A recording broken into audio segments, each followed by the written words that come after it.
Assalamualaikum warahmatullahi wabarakatuh. Selamat berbahagia untuk Anda semua, para pemirsa dan juga para insan edukasi di program Kabar Pendidikan yang dipersembahkan oleh UPT TIKP Dinas Pendidikan Provinsi Jawa Timur. Salam Eduteks, UPT TIKP terus maju dan inovasi. Dan untuk hari ini, pemirsa, kita sudah dihadapkan dengan PPDB. Nah, ini khususnya untuk para calon siswa dan juga orang tua pasti sudah mempersiapkan yang terbaik untuk para siswanya. Dan seperti apa sih PPDB untuk tahun ini? Dan kita tentunya sudah ada narasumber ini dari tim ITS. Kita akan membahas mengenai PPDB tahun 2024 bersama narasumber kami yaitu Bapak Dr. Dwi Sunaryono Eskom Mkom. Saya akan menyapanya terlebih dahulu. Bapak, bagaimana untuk kabar hari ini, perjalanannya menuju podcast di UPT TIKP ini? Alhamdulillah baik. Jadi hari ini ya, Pak? Cuacanya cukup bagus. Iya. Ya, seolah-olah memberitahu bahwa PPDB insya Allah akan berjalan dengan lancar ini tahun ini. Amin. Semoga semua proses, persyaratan hingga pengumumannya ya Pak ya tentunya. Amin. Baik, ini saya menyebutnya Pak Ustadz, Bapak atau bagaimana Pak? Bapak saja, saya bukan Ustadz. Oh gitu ya Pak? Ya. Karena identiknya itu seperti Pak Ustadz kalau pakai kupluk itu Pak. Oh iya, ini adalah menyiratkan bahwa kalau saya pakai ini serius itu. Oh gitu. Sama serius seperti tapi nyantai ya Pak ya. Betul, serius tapi nyantai, bahwa apa yang kami sampaikan moga-moga bisa menjawab segala macam pertanyaan-pertanyaan yang ada di masyarakat. Betul sekali. Nah, untuk menjawab itu. Oke, Pak, ini kan tinggal beberapa bulan lagi pasti untuk masyarakat khususnya para orang tua ini sudah mempersiapkan untuk siswanya, untuk anaknya mencari sekolah yang terbaik untuk masa depannya juga ya, Pak ya. Untuk PPDB tahun ini itu apakah sama dengan tahun sebelumnya atau ada perubahan atau bagaimana, Pak? Silakan. Ya, kalau perubahan total sih tidak ya, cuman memang ada penyempurnaan, utamanya faktor keadilan. Apa yang dimaksud dengan faktor keadilan? Yaitu pada zonasi. Kalau tahun-tahun sebelumnya, zonasi itu langsung tanding jarak. Sehingga kalau ada kelurahan yang jauh, pasti tidak akan pernah bisa masuk di tahap zonasi. Nah, untuk itu dari Dinas Pendidikan menyampaikan pada tim ITS bagaimana kalau zonanya itu dibagi-bagi bahwa tiap kelurahan akan mendapatkan kuotanya. Nah, dari tim ITS siap Pak itu ya. Sehingga mungkin tahun ini sudah dideklar dalam Juknis bahwa setiap kelurahan di dalam zona tersebut akan mendapatkan jatah yang rata, yaitu 20%. Jadi kalau yang awalnya dulu 50% zonasi, sekarang 30% adalah untuk jarak yang terdekat di setiap zona itu. Kemudian di tiap kelurahan akan dibagi rata 20% di masing-masing kelurahan tersebut. Kemudian perubahan yang kedua yaitu penyempurnaan pula. Kalau dulu murni online, sekarang siswa harus datang ke sekolah. Untuk memastikan data tersebut benar atau tidak, diverifikasi betul ya. Betul. Begitu. Jadi sehingga ada komunikasi yang cukup intens antara peserta dan dari dinas yang diwakili oleh operator sekolah untuk memastikan bahwa mengikuti PPDB ini dengan transparan dan juga bisa dipertanggungjawabkan data-data tersebut. Jadi kira-kira dua itu saja yang mungkin agak berbeda dengan yang lalu, tapi tidak terlalu signifikan. Betul, tidak untuk terlalu PPDB tahun ini mungkin bisa dilakukan secara online dan untuk memastikan datanya juga bisa langsung ke sekolahannya, nggih Pak. Betul. Untuk mengambil PIN atau melihat nilai dan juga verifikasi lainnya. Ya, betul. Jadi untuk secara transparannya juga sudah terlihat ya Pak ya. Betul. Dan untuk tahapannya dan juga pendaftarannya untuk PPDB tahun ini tuh seperti apa Pak? Ya, jadi tahapannya seperti yang tahun lalu ya, bahwa kita di dalam PPDB itu kan ada zonasi, juga ada tanding nilai rapor. Nah, tentunya harus dipastikan dulu nilai rapornya ini, sehingga sekitar tanggal 20 Mei nanti setiap operator dari sekolah di SMP itu diminta untuk mengupload nilai-nilai rapor, nilai-nilai siswanya betul, ke dalam sistem. Nah, tentunya harapan ini adalah nanti bisa sudah terverifikasi dengan bagus, siswa bisa melihat apakah betul yang diupload oleh operator. Jika tidak, bisa dalam tanda petik banding begitu ya, agar diperbaiki dan sebagainya. Nah, kalau tahapan rapor sudah selesai, masuk ke tahapan verifikasi pengambilan PIN atau data diri atau lokasi. Yang mana ini nanti dipakai untuk tanding jarak. Jadi jarak dari masing-masing calon siswa tersebut akan bisa ditandingkan dalam bentuk pendaftaran tahap zonasi. Berarti jarak ini antara rumah, titik lokasi rumah dan juga jarak sekolah tujuannya ya Pak? Betul, betul. Jadi nanti siswa begitu mengambil PIN secara online bisa mendaftar. Jadi kalau tadi adalah yang rapor bisa melihat juga cara online apakah nilainya betul. Kalau sudah setuju betul, maka berikutnya sekitar tanggal 27 Mei itu nanti siswa akan mengajukan untuk mendapatkan PIN, yaitu dengan cara mengisi data diri. Karena kita sudah punya data-data tersebut, siswa tinggal login saja sesuai dengan persyaratan tersebut, maka data-data akan terpampang ya, tidak usah mengisi kecuali pendaftaran anak tahun lalu atau luar provinsi. Karena memang kita tidak punya datanya. Nah, kalau sudah punya datanya akan tayang itu namanya dan sebagainya, alamatnya misalkan dan sebagainya. Tinggal nanti menitik lokasi. Nah, titik lokasi ini diharapkan siswa bisa menitik sendiri dengan akurat. Dengan akurat dan sebagainya. Dan cara menitiknya mirip kalau sudah familiar ya dengan dalam tanda petik Gojek ataupun pemesanan aplikasi yang lain-lain itu sesuai ya dengan Google Maps seperti itu. Kemudian setelah itu disimpan, lalu bisa datang ke sekolah untuk dicek, diverifikasi ke sekolah terdekat. Jadi disilakan saja ke sekolah mana, misalkan. Yang diutamakan yang sekolah terdekat dahulu ya Pak ya. Betul, ke sekolah terdekat. Nah, seumpama misalkan di sekolah terdekat tersebut cukup banyak antriannya, maka bisa ke sekolah terdekat lainnya. Jadi ada cukup banyak yang beberapa pilihan. Nah, itu bisa kita tayangkan di dalam webnya. Jadi pada saat submit identitas tadi, pengambilan PIN, maka akan muncul 5 rekomendasi sekolah yang terdekat. Silakan yang sekolah pertama atau yang kedua dan sebagainya. Nah, berikutnya operator sekolah akan mengecek. Nah, tentunya bahwa siswa harus membawa beberapa dokumen. Jadi fotokopi KK, kemudian misalkan ada SKD, kemudian ijazahnya kalau sudah ada, kalau belum ada SKL, kemudian jika diperlukan foto rapor, kemudian akreditasi. Nah, ini tentunya bagi yang ngentri sendiri ya, tapi kalau sudah valid datanya ini tidak terlalu diperlukan. Kemudian berikutnya yang tidak kalah penting, ini yang baru ini Mbak. Nah, ini yang baru ini. Calon siswa harus download surat pernyataan bahwa data yang dientrikan itu benar. Siswa harus mendownload kemudian diisi. Nah, diisi seperti surat pernyataan ya Pak. Betul, surat pernyataan itu sudah ada template-nya. Sudah ada template, bisa di-download saja dari website, kemudian diisi, boleh diketik, boleh ditulis tangan biasa. Yang penting ada materai 10.000 ditandatangani. Nah, itu nanti diserahkan ke operator sekolah. Betul, operator sekolah. Nah, setelah itu operator sekolah akan melihat kesesuaian. Jika sudah, maka disimpan oleh operator sekolah. Nanti otomatis PIN akan terbit. PIN akan terbit. Memang tidak serta-merta saat itu juga, sehingga para siswa diharapkan tidak menunggu di sekolah tersebut sehingga nanti terjadi antrian. Boleh langsung pulang di rumah. 3 jam berikutnya nanti login lagi. Balik ke webnya, nanti dilihat muncul PIN-nya. Apakah sudah ada PIN-nya? PIN-nya sudah muncul. Kita pastikan PIN-nya sudah muncul, dan ini sesegera mungkin. Kalau yang tahun lalu, karena semuanya online, ini perbandingan dengan tahun lalu ya. Ini adalah semacam penyempurnaan begitu ya, penyempurnaan. Kalau yang tahun lalu banyak antrian, kenapa online? Mengapa online banyak antrian? Karena bisa saja ketika operator sekolah tersebut ada kegiatan sehingga menumpuk begitu. Nah, sekarang dengan langsung didatangi oleh calon siswa, mau tidak mau harus dilayani begitu. Nah, ini tentu penyempurnaan yang lebih baik lagi. Sehingga penerbitan PIN tidak terlalu lama begitu ya. Terlalu lama, betul.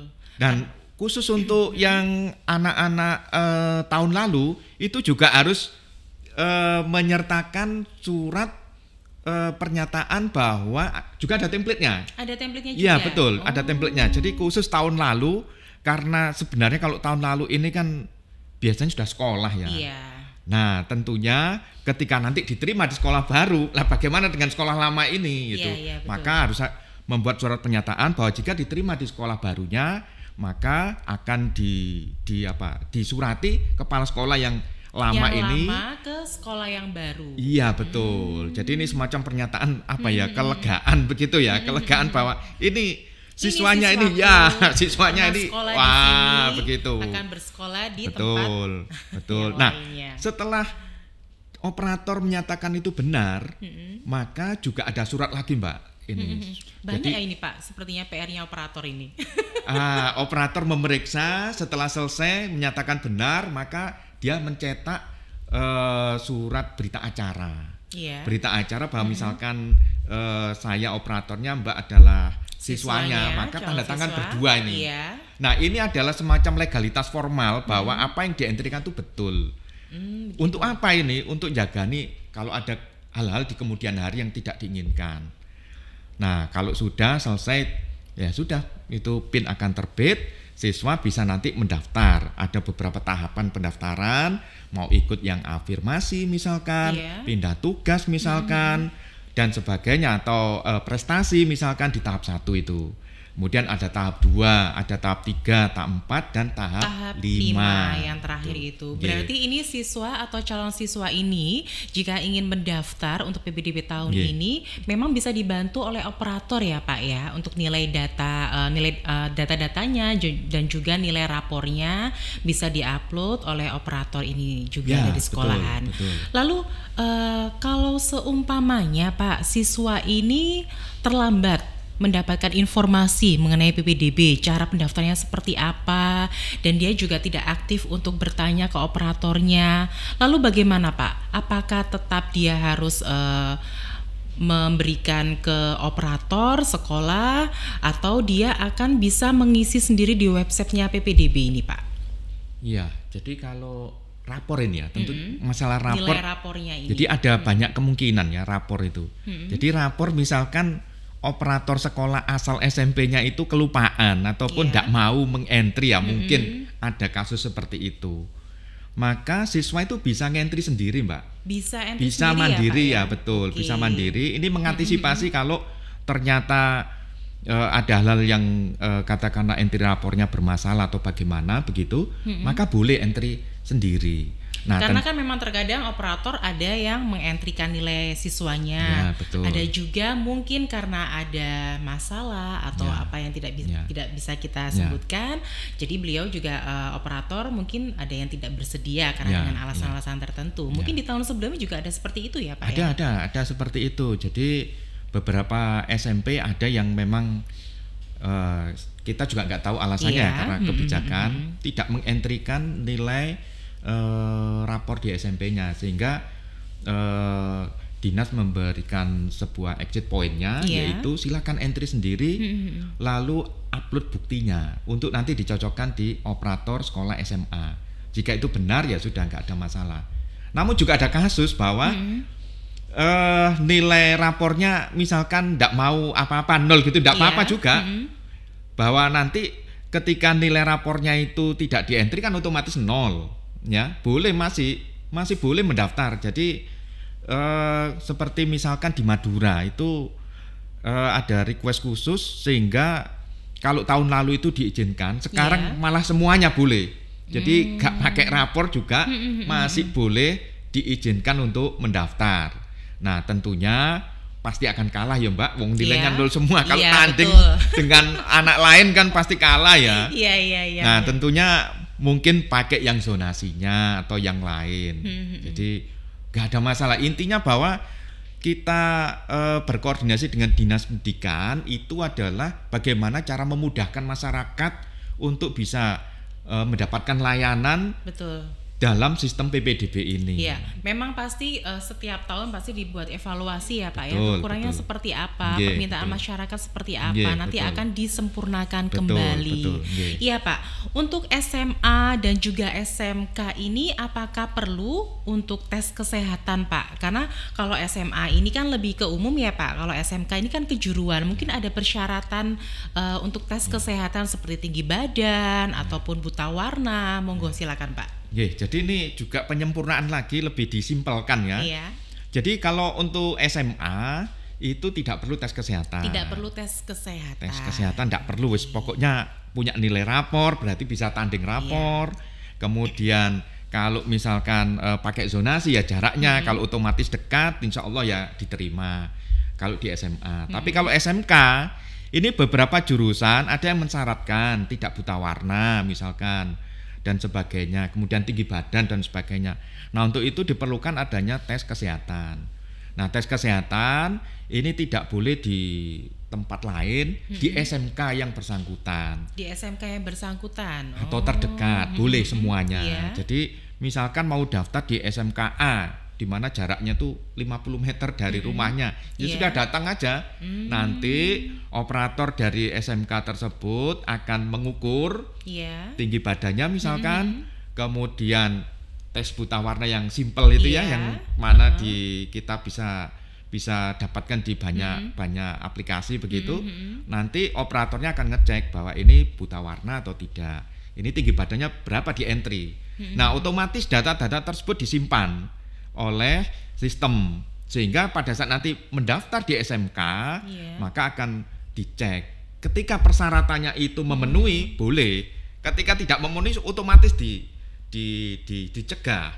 Nah ini penyempurnaan dari tahun lalu. Kalau tahun lalu pencegahannya belakangan. Nah kau sudah masuk baru dicegah. Ini juga ada kendala tertentu sehingga kita coba kita sempurnakan di depan. Jadi tidak boleh daftar kalau memang katakanlah persyaratannya tinggi badan 170.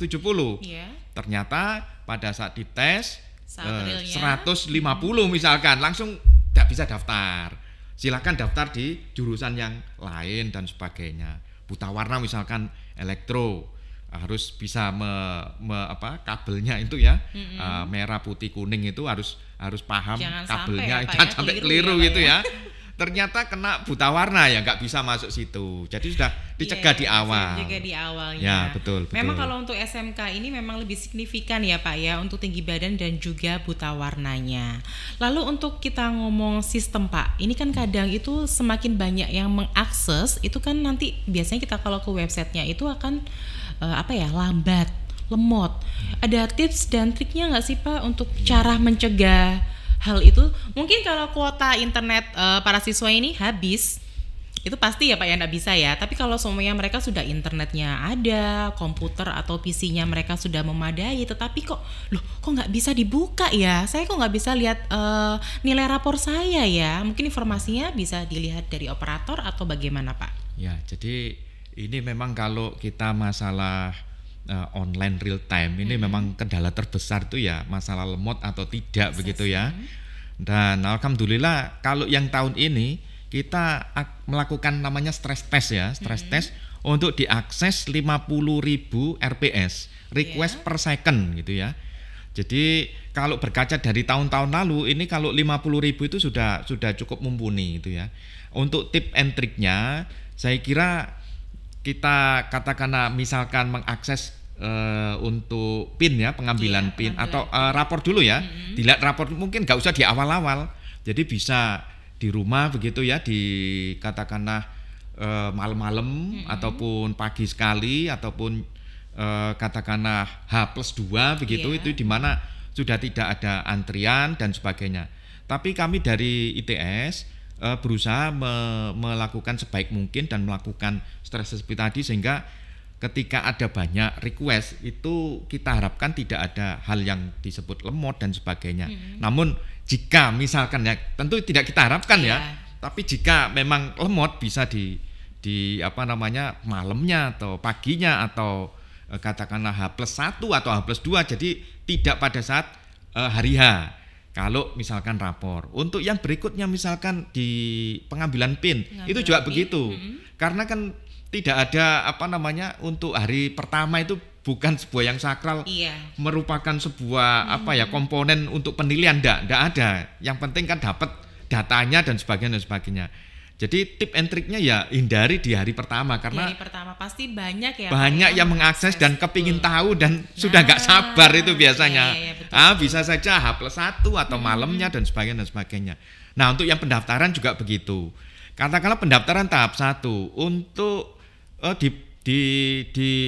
dinyatakan sebagai perankingan untuk waktu pendaftaran itu kemungkinannya kecil sekali kalau sama. Jadi dilihat dulu samanya apa baru waktu pendaftaran. Jadi untuk siswa yang katakanlah mendaftar dan sebagainya tidak harus katakanlah seperti berebut begitu ya. Nah, biasanya memang peak seasonnya itu di jam kerja jam 8 sampai jam 9 itu melonjak itu memang. Rawan ya Pak ya. Iya, jam 8 9 hari pertama. Tapi kalau sudah hari kedua dan sebagainya itu tidak. Atau di luar jam itu sudah kalau melihat statistik kita sudah lowong begitu ya. Jadi tip and triknya seperti itu, tidak perlu khawatir untuk masalah lemot ya. Kami dari pasti akan dibantu oleh tim ya Pak ya. Ya, betul. Sekolah juga. Betul. Karena memang untuk PPDB tahun ini tuh sosialisasinya luar biasa ya Pak ya, dari cabang dinas, dari sekolah-sekolah juga untuk para siswa dan juga orang tua tentunya yang mendampingi. Jadi untuk Anda sahabat edukasi jangan pernah berkata untuk menyerah ya. Karena masih banyak tahap yang bisa diikuti ya Pak ya, mulai dari tahap 1 hingga tahap 5. Baik Pak. Untuk tahap-tahap ini kan ada prestasi juga ya Pak tentunya, jalur prestasi. Lah biasanya satu siswa itu mempunyai sertifikat atau piagam yang lebih dari 10, 15, 20. Nah apakah ada batasannya Pak untuk prestasi ini yang bisa diupload atau hanya 10 sertifikat saja atau 15 sertifikat saja? Monggo Pak silakan. Ya, jadi untuk tahun lalu itu jumlah sertifikat tidak dibatasi, jadi buahnya ada yang paling banyak berapa itu Pak sertifikat? Ada 500 yang pernah ngupload itu.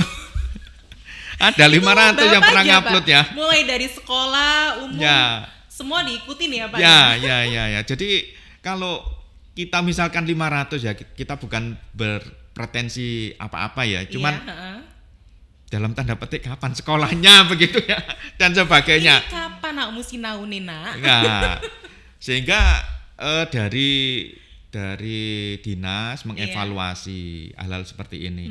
Sebenarnya kalau cuma punya misalkan 15 sertifikat yang qualified, katakanlah ada internasionalnya atau bahkan nasional, itu sebenarnya sudah lolos itu ya. Mungkin bisa difilter ya Pak ya, mana yang terbaik. Betul. Jadi untuk upload sertifikat atau piagam itu dibatasi cukup sampai 15 saja. 15 saja. Tapi yang dipilih yang terbaik saja. Yang terbaik. Contohnya seperti mungkin emas, perak atau perunggu juara 1 2 3. Ya, betul. Provinsi. Ya, yang tinggi dulu, yang internasional dulu. Ya, internasional, nasional, provinsi. Yang katakanlah kalau sudah cukup 15 itu sudah super, itu sudah ya kita bisa menghitung kemarin itu sudah masuk begitu ya. Jadi tidak usah yang kecil-kecil itu dimasukkan dan sebagainya. Mengapa? Karena verifikator dari sekolah itu juga akan melihat dan sebagainya sehingga nanti bisa dipertimbangkan. Jadi untuk tahun ini dibatasi sekitar 15 sertifikat.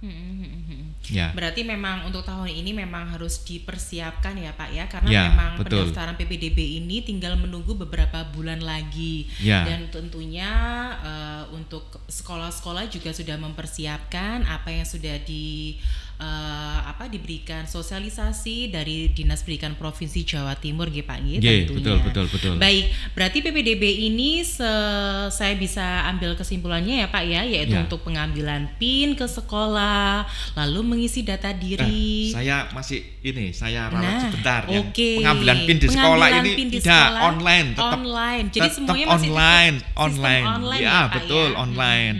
Cuma verifikasinya saja ke sekolah. Ini tujuannya adalah untuk betul-betul memverifikasi data tersebut, tidak ada yang dirugikan.